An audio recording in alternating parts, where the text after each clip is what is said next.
flight anxiety left me crying on the floor of JFK. I tracked every flight for 1 year and I couldn't believe what happened. I used to have terrible flight anxiety. My heart would pound. It was just a chore every time I went down a jetway. This was going on for years until that time at JFK when I just couldn't get on the plane. I made a promise to myself to never not get on a plane again, and I held myself to that, but even a few years later, I couldn't enjoy a free business class flight I got. So for 2016, I made a New Year's resolution to track every flight I had for the year. And here's what happened. By flight 17, I was doing acceptably well with a little bit of stress. And little by little, each flight, I started to notice that my heart wasn't pounding when it would have before. And by the end of the year, 48 flights later, I wrote in my journal, here I am on a plane a year later, and I feel I've really made a solid life change, and I'm proud of myself.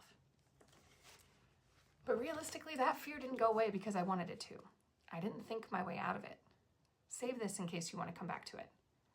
But when I was struggling, I didn't understand why I could recite all the flight safety statistics and still be so terrified.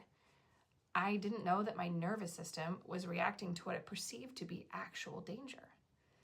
Habitual anxious thoughts like this are like walking repeatedly through the woods. You follow the same route enough times and you'll eventually have a path, and it becomes easier and easier to go down it. The only option is to make a different choice. Every time I got on that plane scared or I tracked my response to turbulence, I was retraining my habit. I was stopping myself from going down that same path. The habit patterns of FOMU function the same way. When I started posting on social media, for example, I was terrified, but I kept hitting post, and now I can do it no problem. Seeing the patterns for what they are the first step to interrupting them and taking back agency. The only way out is through action, even when you're scared.